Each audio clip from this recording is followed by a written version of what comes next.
बहुत समय पहले की बात है। एक छोटे से गांव में दो घनिष्ठ मित्र रहते थे, राम और श्याम। दोनों बचपन से ही साथ बड़े हुए थे और उनकी दोस्ती इतनी गहरी थी कि लोग उनके उदाहरण देते थे। चाहे दुख हो या सुख हो, दोनों एक दूसरे के साथ खड़े रहते थे। राम और श्याम दोनों किसान परिवार से थे और खेती का काम करते थे।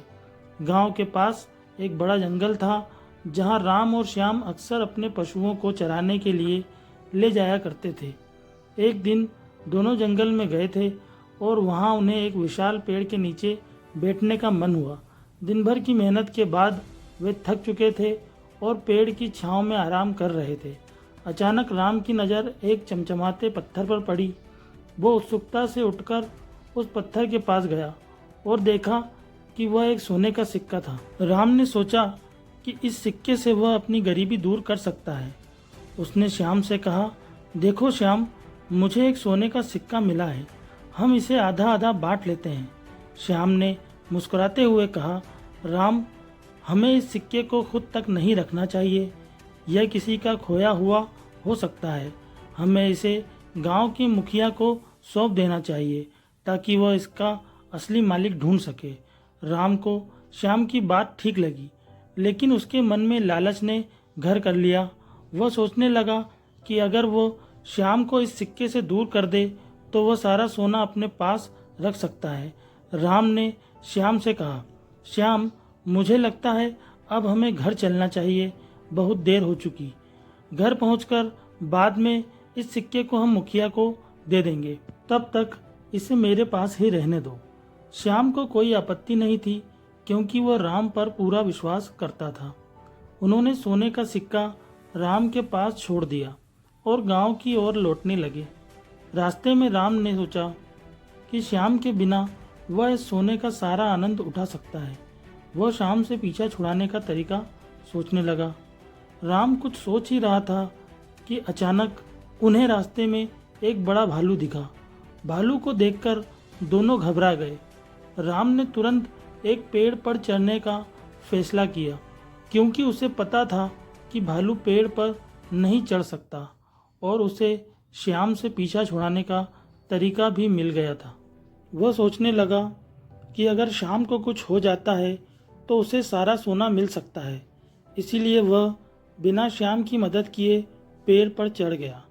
श्याम पेड़ पर चढ़ना नहीं जानता था, इसलिए वह नीचे ही खड़ा रहा।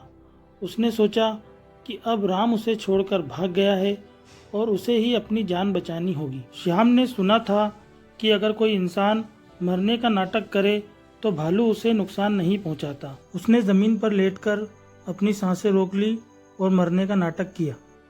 भालू श्याम के पास आया और उसके चेहरे के पास आकर उसे सूंघने लगा।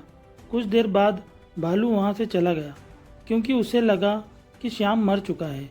राम ने पेड़ से नीचे उतरते हुए देखा कि भालू श्याम को नुकसान नहीं पहुंचाया और वह सकुशल है। राम ने मजाकिया लहजे में श्याम से पूछा, भालू तुम्हारे कान में क्या कहकर गया था? श्याम ने गंभीरता से कहा, भालू ने मुझे एक महत्वपूर्ण बात बताई। उसने कहा कि सच्चे मित्र वही होते हैं जो मुसीबत के समय तुम्हारे साथ खड़े रहें, और जो लोग तुम्हें अकेला छोड़ देते हैं वे सच्चे मित्र नहीं होते। राम को अपनी गलती का एहसास हुआ।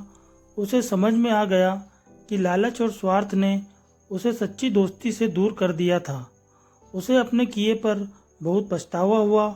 उसने श्याम से माफ़ी मांगी और वादा किया कि वह फिर कभी ऐसा नहीं करेगा। श्याम ने राम की माफ़ी स्वीकार कर ली क्योंकि वह जानता था कि हर इंसान गलती करता है, लेकिन वह महान होता है जो अपनी गलती को समझकर उसे सुधारने की कोशिश करता है। राम और श्याम की दोस्ती फिर से पहले जैसी हो गई। उन्होंने सिक्के को गांव के मुखिया को सौंप दिया और फैसला किया कि वे लालच और स्वार्थ से हमेशा दूर रहेंगे।